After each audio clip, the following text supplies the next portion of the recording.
அந்த சந்தோஷத்தோடு அவன் மேஜருக்காக காத்து கொண்டிருக்க திடீரென கதவு வேகமாக திறக்கப்பட்டு மேஜர் உள்ளே நுழைந்தான். அவன் வந்தவுடன் அந்த இடத்தின் சூழலே பரபரப்பாக மாறிவிட்டது. புதிய சோல்ஜர் உடனே எழுந்து நின்று மேஜருக்கு சல்யூட் அடித்து மரியாதை செலுத்தினார். மேஜர் லேசாக தலையசைத்து அதை ஏற்றுக்கொண்டார். பிறகு அவன் உற்சாகத்தோடு, மேஜர் சார், நான் நியூ ஜாயினிங். உங்களை பத்தி நான் நிறைய கேள்விப்பட்டிருக்கேன். I'm your big fan. உங்களுடைய தைரியமும் புத்திசாலித்தனமும் எனக்கு ரொம்ப ரொம்ப பிடிக்கும். நீங்க எப்படி இருப்பீங்கன்னு பார்க்கணும்னு ரொம்ப ஆசைப்பட்டேன் சார். இன்னைக்கு தான் உங்களை நேர்ல பார்க்குற வாய்ப்பு எனக்கு கிடைச்சிருக்கு. நான் ரொம்ப எக்ஸைட்டடா ஃபீல் பண்றேன் சார். நீங்க ரொம்ப ஸ்மார்ட்டா இருக்கீங்க சார் என்றான். மேஜர் லேசாக சிரித்துவிட்டு, வாழ்த்துக்கள், ஐ லைக் யுவர் ஆம்பிஷன். ஆனா இங்க நீ சில விஷயங்களை நீ ஸ்ட்ரிக்டா ஃபாலோ பண்ணி ஆகணும். ரொம்ப ரெஸ்பான்சிபிளாவும் டிசிப்ளினாவும் இருக்கணும் என்றான். உடனே அந்த சோல்ஜர் மரியாதையோடு, ஐ அண்டர்ஸ்டாண்ட் சார், நான் நிச்சயமா ரெஸ்பான்சிபிளா இருப்பேன். என்னோட கடமையை கரெக்டா செய்வேன். உங்க பேரை காப்பாத்துவேன் என்று உறுதி கொடுத்தான். மேஜர் அவனை பார்த்து ஸ்மைல் பண்ணிவிட்டு, குட், பட் என்கிட்ட நிறைய கேள்விகள் கேட்காம இருக்கிறது தான் உனக்கு நல்லது என்று சொல்லிவிட்டு வேகமாக உள்ளே சென்று விட்டார். இப்போது அந்த சோல்ஜரின் மனதுக்குள் மேஜர் ஒரு புரியாத புதிராக தெரிந்தார். ஆனால் அங்கே இருப்பது சிவா இல்லை.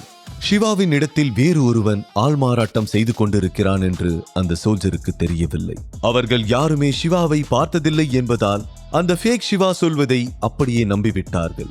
அதே நேரம் ருத்ரன் வீட்டில் ஒரு இருட்டு ரூமில் ஏதோ ஒரு நிழல் உருவம் நடமாடிக்கொண்டிருந்தது. ஜாக்கெட்டை கழட்டி டேபிள் மீது வைத்துவிட்டு ஒரு ஃபைலை ஓபன் செய்து அதற்குள் இருந்த ஒரு போட்டோவை கையில் எடுத்தார். அந்த போட்டோ மேஜர் சிவாவுடையது. போட்டோவை கையில் பிடித்தபடி ஜன்னலுக்கு அருகில் நின்று, உன்னை சுத்தி எவ்வளவு பெரிய டிராப் இருக்குன்னு உனக்கே தெரியாதுல்ல என்று சொல்லிவிட்டு வில்லத்தனமாக சிரித்தான். பின் அந்த போட்டோவை ஃபைலுக்குள் வைத்து அதே ரூமில் இருக்கும் ஒரு இரும்பு பெட்டிக்குள் வைத்து மூடியது. அதே நேரம் பார்டரில் இருந்த கேம்பில் ஃபேக்கான சிவாவின் டேபிள் மீது ஒரு மேப் விரித்து வைக்கப்பட்டிருந்தது. அதில் சில இடத்தில் ரெட் கலரில் மார்க் பண்ணப்பட்டு இருந்தது. அந்த மேப்பின் மீது தன்னுடைய விரலை வைத்து நகர்த்தியபடி சிரித்துக்கொண்டே, இதுதான் சரியான டைம் என்று சொல்லிக்கொண்டே ஒரு நம்பருக்கு டயல் செய்தார்.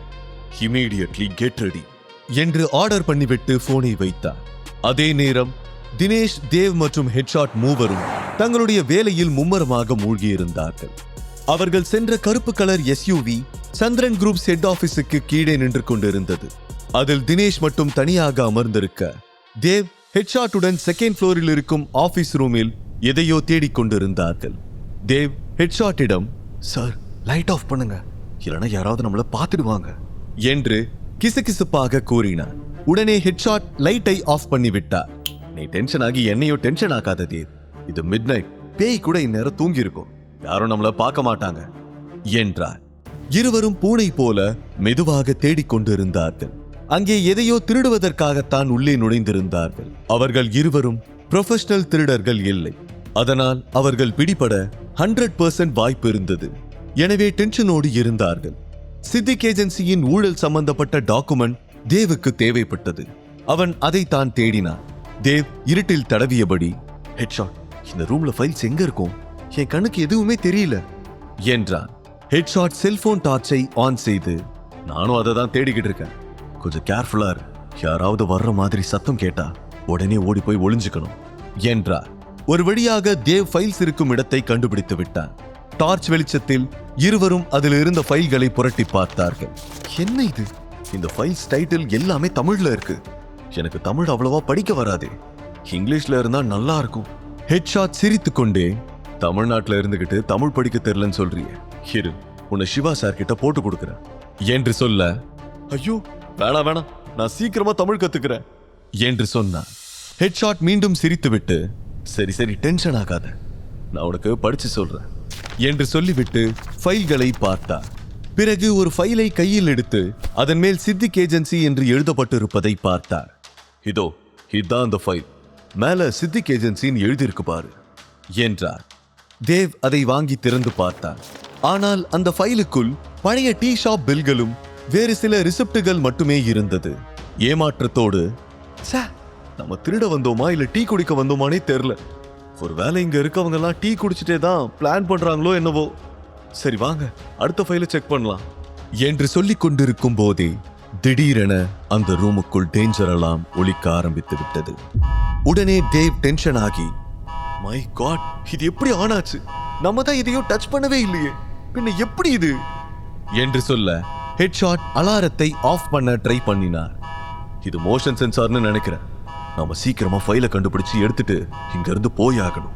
யாராவது வர்றதுக்குள்ள சீக்கிரம் தேடு என்று அவசரப்படுத்த இருவரும் வேக வேகமாக ஃபைல்களை புரட்டினார்கள்.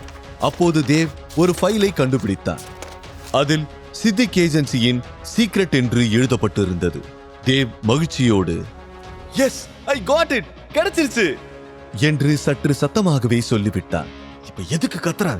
சீக்கிரம் வா, நம்ம வெளியில போகலாம் என்று சொல்லிவிட்டு ஹெட்ஷாட் கதவை நோக்கி ஓடினார். ஆனால் கதவை திறக்க முடியவில்லை. அது லாக் ஆகி இருந்தது. நம்ம நல்லா மாட்டிக்கிட்டோம், இப்ப என்ன பண்றது என்று தேவ் டென்ஷனாக கேட்க ஹெட்ஷாட்டுக்கு ஒரு யோசனை தோன்றியது. அவர் ஆபீஸ் ரூமில் ஜன்னலை திறந்து வெளியில் எட்டி பார்த்தார்.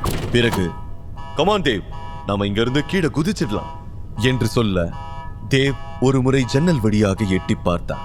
அவர்கள் 2வது மாடியில் நின்று கொண்டிருந்தார்கள். அங்கிருந்து கீழே விழுந்தால் நிச்சயமாக கால் உடைந்து விடும் என்று பயந்த தேவ், உங்களுக்கு என்ன பைத்தியமா பிடிச்சிருக்கு? இங்க இருந்து குதிச்சா எலும்பு உடைஞ்சிடும் என்றார். நமக்கு வேற வழி இல்ல. உயிர் முக்கியமா எலும்பு முக்கியமானு நீயே முடிவு பண்ணிக்க, நான் குதிக்க போறேன் என்று சொல்ல அதற்குள் சிலர் அந்த ரூமில் ஓடி வரும் சத்தம் கேட்க உடனே தேவ் வேறு வழியில்லை என்பதை புரிந்து கொண்டார். எப்படியோ தைரியத்தை வரவழைத்துக் கொண்டு அங்கிருந்து குதிக்க தயாரானார். இருவரும் கைகளை கோர்த்து கொண்டு அங்கிருந்து கீழே குதித்து புல்வெளியின் மீது விழுந்தார்கள். தேவ் நினைத்தது போல அவனுக்கு பலமான அடிகள் விழவில்லை. எழுந்து கை கால்களை உதறியபடி, திருடுறது ரொம்ப கஷ்டமா இருக்கும் போல, இனிமே இந்த மாதிரி வேலைக்கு யாராவது ப்ரொஃபஷனல் திருடனை தான் அனுப்பி வைக்கணும் என்று சொல்ல ஹெட்ஷாட் சிரித்துக் கொண்டே, ஆனா இதை நீ ரொம்ப என்ஜாய் பண்ணல, இதுவும் ஒரு சாகசம் தான். சரி வா, உடனே இதை கொண்டு போய் சிவா சார் கிட்ட காமிக்கலாம் என்றார். வெளியில் தினேஷ் காரில் தயாராக காத்து கொண்டு இருந்தார். வாட்சில் டயத்தை பார்த்துவிட்டு, இவங்க 2 பேரும் போய் ரொம்ப நேரம் ஆச்சு, ஏன் இன்னும் வரல? ஒருவேளை அவங்க மாட்டிக்கிட்டாங்களா என்று யோசித்தார். அவர் டென்ஷனோடு அமர்ந்திருக்க சிறிது தூரத்தில் இருவரும் ஓடி வருவதை பார்த்தார். அங்கிள், காரை ஸ்டார்ட் பண்ணுங்க சீக்கிரம், இல்லைன்னா அவங்க நம்மளை பிடிச்சிருவாங்க என்று கத்திக்கொண்டே வந்தார். தினேஷ் காரை ஸ்டார்ட் செய்தார். அவர்களுக்கு பின்னால் சந்திரன் குரூப்ஸின் பாடி கார்ட்ஸ் துரத்திக் கொண்டே ஓடி வந்தார்கள். ஹே ஸ்டாப், ஓடாதீங்க, நில்லுங்க என்று கத்திக்கொண்டே துரத்தினார்கள். தேவ் மூச்சு வாங்கியபடி காரை நெருங்கி விட்டார். ஆனால் உள்ளே ஏறுவதற்குள் எல்லோரும் சுற்றி வளைத்து விட்டார்கள். தினேஷ் சைலண்டா போய் பேப்பர் எடுத்துட்டு வருவாங்கன்னு பார்த்தா இப்படி ஆர்ப்பாட்டம் பண்ணிட்டு வந்திருக்காங்களே என்று முணுமுணுத்தார். ஒரு பாடி கார்டு கோவமாக மிரட்டும் குரலில், என்னடா திருடத்துக்கு கார்ல வந்திருக்கீங்க? கார்ல திருட வர்றவங்கள இப்பதான் முதல் தடவையா பாக்குறேன். ரொம்ப காஸ்ட்லி திருடம் போல. இந்த கார் தான் இவ்வளவு காஸ்ட்லியா இருக்கு, அப்புறம் எதுக்குடா உங்களுக்கு இந்த திருட்டு வேலை? அப்படி எதை எடுத்தீங்க? ஒழுங்கு மரியாதை எடுத்த பொருளை திருப்பி கொடுத்துருங்க, இல்லனா நீங்க யாரும் இங்க இருந்து உயிரோட திரும்பி போக முடியாது என்றான். ஹெட்ஷாட் மழுப்பலாக, நீங்க தப்பா புரிஞ்சுக்கிட்டு இருக்கீங்க. நாங்க இங்க எதையும் திருடிட்டு போக வரல, சில ஃபைல்ஸை செக் பண்ண வந்தோம், அவ்வளவுதான் என்று சொல்லிக் கொண்டிருக்கும் போதே ஒரு பாடி கார்டு அவரை அறைந்து விட்டார். அதை பார்த்து கோவப்பட்ட தேவ் அந்த பாடி கார்டை அடித்து விட்டார். அதை பார்த்து இன்னொரு பாடி கார்டு, எங்க ஆளுங்க மேலே கை வைக்கிறியா என்று சொல்லிக்கொண்டே தேவை பிடித்து இழுத்தார். இதை பார்த்து கோவப்பட்ட ஹெட்ஷாட் அந்த பாடி கார்டை எட்டி உதைக்க அவன் பறந்து சென்று தள்ளி விழுந்தான். என்ன பாக்குற? இது ஆரம்பம்தான், இனிமேதான் இருக்கு, வாங்கடா பார்க்கலாம் என்று சொல்லிவிட்டு ஃபைட்டிங் போஸில் நின்றார்.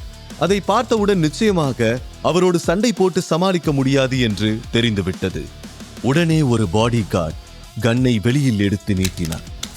ஒழுங்கா சரண்டர் ஆயிடுங்க, இல்லனா ஷூட் பண்ணிடுவேன் என்று மிரட்ட அதற்குள் தினேஷ் காரில் இருந்து தலையை வெளியில் நீட்டி, ஃபைட் பண்ணது போதும், சீக்கிரமா காருக்கு வாங்க, நாம இங்கிருந்து எஸ்கேப் ஆகணும் என்று சொல்லி முடிப்பதற்குள் அவர் தோளில் ஒரு தோட்டா பாய்ந்தது.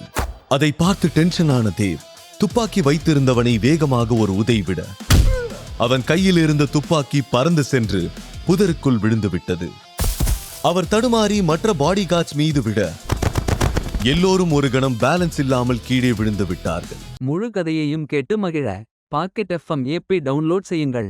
லிங்க் டிஸ்கிரிப்ஷனில் கொடுக்கப்பட்டுள்ளது.